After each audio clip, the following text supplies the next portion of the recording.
Vrau motrën se dëgjonte muzikë me zë të lartë. Një ngjarje tragjike ka tronditur Italinë në Napoli, ku një vajzë 22 vjeçare, Ilena Musela, humbi jetën pas një konflikti të dhunshëm brenda familjes. E reja u transportua me urgjencë në spital në lagjen Panticelli, por mjekët nuk mundën të bënin asgjë për të, veçse të konstatonin vdekjen. Sipas autoriteteve, Ilena kishte pësuar një plagë të thellë në shpinë, si dhe shenja të dukshme dhune në fytyrë.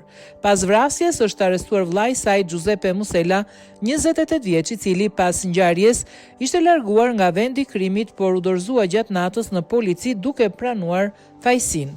Nga hetimet paraprake ka rezultuar se konflikti mes vllait dhe motrës ka nisur me dhunë fizike, ku vajza është goditur fillimisht me grushta dhe shpulla përpara se të therrej me thik.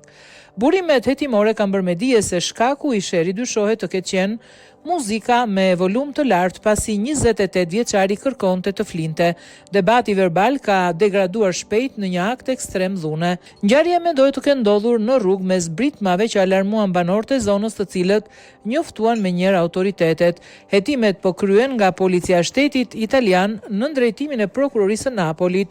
Arma e krimit ende nuk është gjetur dhe disa rrethana mbeten ende të pasqaruara. Autoritetet kanë konfirmuar se Ilena nuk kishte depozituar më parë denoncime për kërcënime apo për ndjekje, çka ka fokusuar hetimet ekskluzivisht brenda rrethit familjar, po ashtu është përjashtuar çdo lidhje me krimin organizuar, duke u cilësuar si një tragjedi rënd familjare.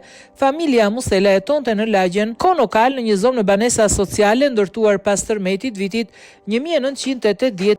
E njohur për problematika të theksuara sociale jashtë spitalit, u mblodhën familjarët, miq dhe banorë të zonës të tronditur nga ngjarja, ndërsa situata është monitoruar edhe nga policia, nga forcat e rendit, pa incidente. Miqtë e vajzës e kujtojnë atë si një vajzë plot jetë dhe energji. Ishte gjithmonë një diell i ndezur. Është e pabesueshme të mendosh se buzëqeshja e saj u shua në mënyrën më të tmerrshme.